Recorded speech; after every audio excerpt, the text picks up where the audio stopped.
I'll be talking about our paper on continual learning for effective robotics and taking you through why it is needed, what does it mean, and how do we achieve it. Let's get started.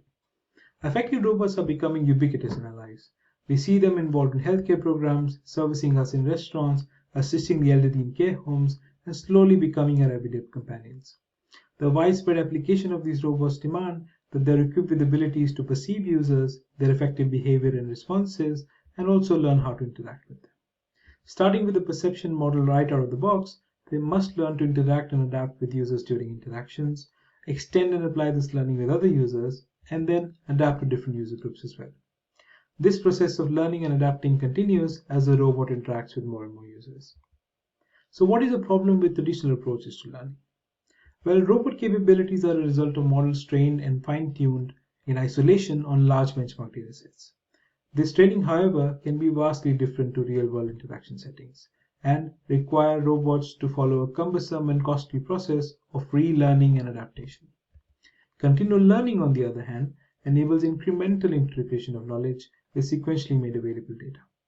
These models are highly sensitive to data conditions, adapting with new information without forgetting the old. A continual learning algorithm adapts the current model using the newly acquired data about a task along with the past experience, updating both the model and the experience in the process. Let's consider a concrete example of personalized affect perception. In this setting, the robot is trying to perceive and understand the effective behavior of this user in home context, trying to engage them. Most traditional affect perception approaches are insensitive to contextual attributes and use a pre-trained perception mechanism that does not adapt. They ignore specific nuances in users' behavior and try to fit all users under one generic perception model. Continual learning, however, uses a pre-trained model only as a starting point but evolves with each user. Interactions with the users help gather more data, and the robot updates its model with each interaction, personalizing towards each user. Another example is the case of learning context-specific behaviors. Here, the robot is trying to learn to interact with and care for an elderly lady, reminding them to take their medicines. Although traditional reinforcement learning might also be able to learn such high-level tasks, they would require large amounts of interaction data and huge computational resources, yet learning very specific behaviors.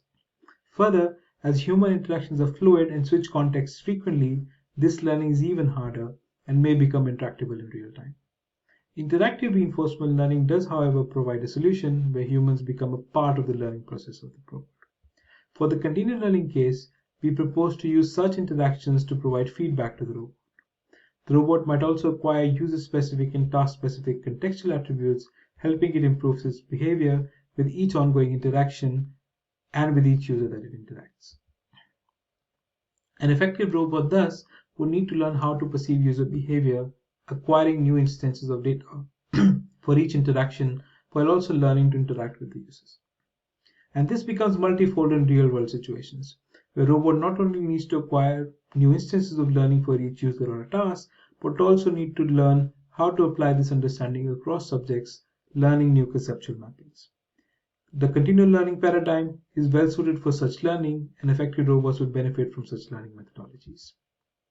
So all this sounds great. What is the problem, you might ask?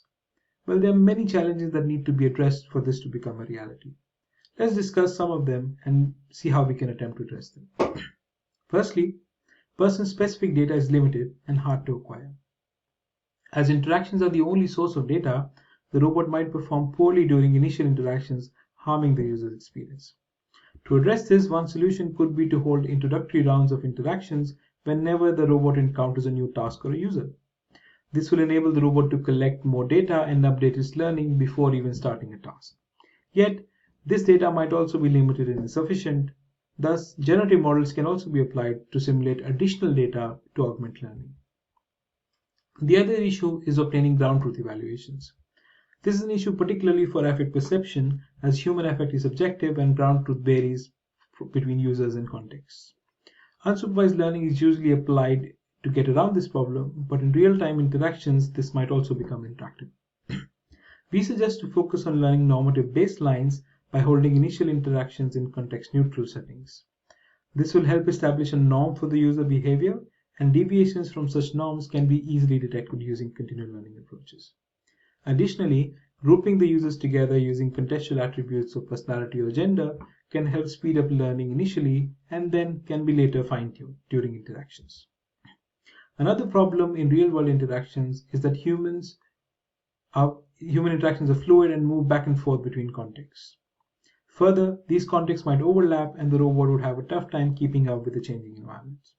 To remedy this, continual learning models can be made context-aware by learning context-specific embeddings separately and using them as an additional input to the model. This would allow for a smarter context switching for the robot, facilitating interactions with humans. Another major issue for the robot is limited hardware capabilities they possess. The robot needs to balance memory with computation, both of which are essential for learning. Continual learning algorithms allow for slow forgetting in the models, where unimportant information is slowly forgotten, making way for new knowledge. Additionally, generative models can also be used to make robots more memory efficient, as well as apply cloud-based solutions that offer different robot functionalities as services, reducing the load on the robot. Finally, even if we are able to address all these challenges, an important concern for affective robots is to address the issue of fairness and reproducibility.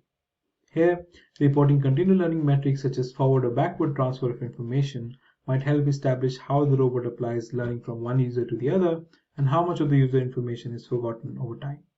Additionally, traditional metrics such as F1 scores and ROC statistics help establish QA standards for the robot performance. In the end, to sum up, we established that real-world interactions are complex and unpredictable and requiring affective robots to integrate new information on the fly. In particular, we discussed personalized affect perception and behavior learning as two concrete examples that stand to benefit from continual learning models the most, enabling lifelong evolution of robot capabilities. Here, I would like to thank my co-authors for their contribution as well as our sponsors. Thank you all very much for listening.